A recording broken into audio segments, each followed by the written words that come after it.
तो भारत के सबसे रहस्यमय किलों की जब बात होती है तो सामने आता है अलवर के भानगढ़ किले का नाम। इस किले में डरावनी शक्तियों की मौजूदगी का दावा किया जाता रहा है और पिछले 150 सालों से ये एक तरीके से ये चर्चा उस इलाके में रही। इस किले को लेकर अनगिनत खौफनाक कहानियां हैं। आज भी सरकारी आदेश है कि इस किले में रात में रुकना मना है, लेकिन ये हॉन्टेड किला जिस फोर्ट ट्रायंगल का हिस्सा है, वहां से नागा शौर्य का एक 160 साल पुराना एक अनसुना अध्याय भी जुड़ा हुआ।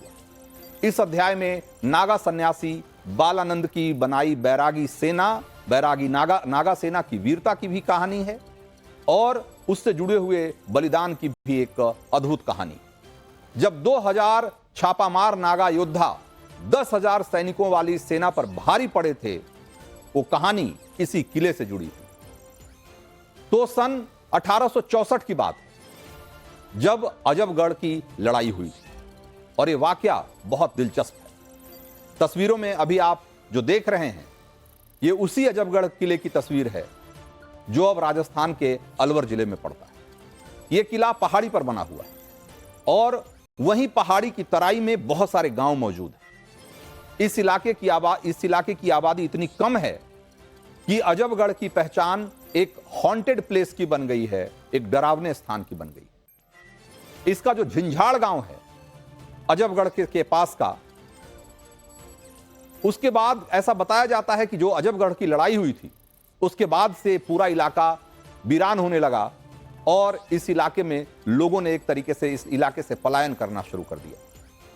तो किसी सस्पेंस थ्रिलर वाली फिल्म का फील देने वाली अजबगढ़ की जो नागा साधुओं की लड़ाई और उनकी जो वीरता की कहानी है उसका जिक्र मैं करूंगा आगे, लेकिन पहले नागा सन्यासी बालानंद के बारे में आपको बता दूं।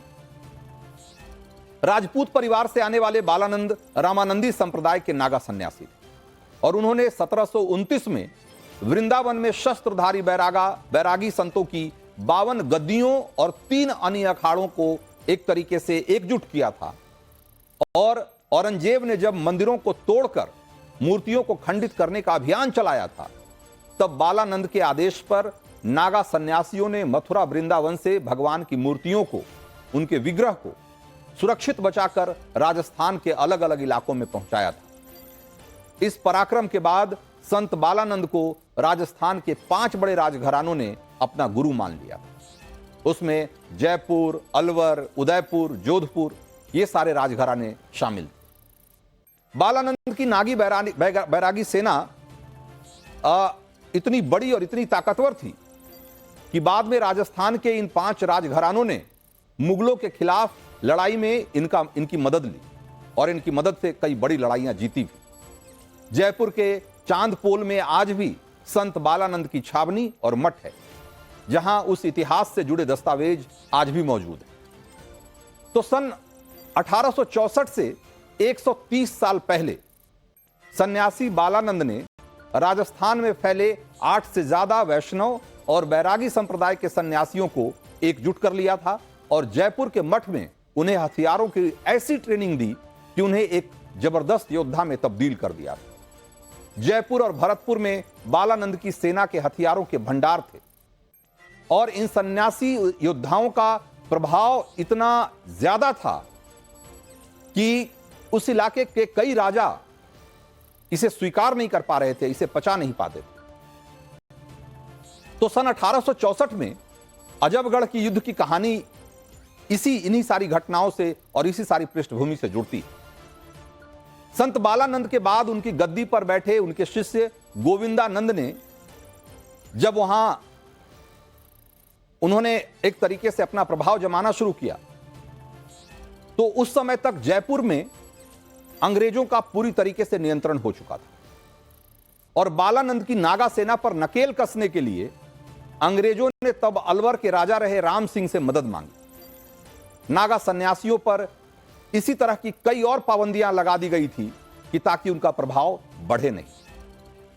और इसके विरोध में अजबगढ़ के किले के पास एक बड़ा युद्ध हुआ, जहां अंग्रेजों की अगुवाई वाली 10,000 सैनिकों की सेना को 2,000 बैरागी नागा योद्धाओं ने नाको चने चबवा दिया। बैरागी नागा योद्धाओं का छापामार हमला 6 दिनों तक चलता रहा और आखिरकार अंग्रेज और उनके मददगारों की सेना को मोर्चा छोड़कर भागना पड़ गया था। इस लड़ाई को इतिहास में जगह नहीं दी गई। आप ये जानकर हैरान हो जाएंगे कि उस दौर में वामपंथी इतिहासकारों ने इस दौर को लेकर, नागाओं को लेकर, बालानंद और उनकी सेना को लेकर बहुत सारी बातें लिखी है, लेकिन उसमें जो दावे किए गए हैं वो आपको चौंका देंगे। इन इतिहासकारों ने दावा किया है कि सन 1826 के बाद से ही बालानंद की सेना घटने लग गई थी और बालानंद मठ के जो संत सैनिक थे वो अपने मठ को छोड़कर देश के दूसरे मठों में रहने चले गए थे और दूसरे मंदिरों में जाकर रहने लग गए थे। जाहिर है कि अजबगढ़ का युद्ध इन दावों पर एक बड़ा सवाल खड़ा करता है। अगर ये सारे वहां से छोड़कर चले गए थे तो इतनी बड़ी लड़ाई उन्होंने जीती कैसे और कैसे अंग्रेजों को उन्होंने उनके दांत खट्टे कर दिए, एक बहुत बड़ा सवाल है। अजबगढ़ किले के पास हुए उस युद्ध का एक सिरा नागा सन्यासियों के शौर्य से जुड़ता है और दूसरा सिरा उस किंवदंती से भी जुड़ता है जो अजबगढ़ और भानगढ़ के हॉन्टेड होने का दावा करती। तो हमने आज आपको बताया कि बालानंद की जो नागा फौज थी कैसे उसने अंग्रेजों के छक्के छुड़ा दिए थे और ये बड़ी लड़ाई, इसका कोई जिक्र हमारे इतिहास में नहीं है। ये भी अपने आप में कैसे एक बड़ा सवाल है, इस पर भी गौर करने की जरूरत है।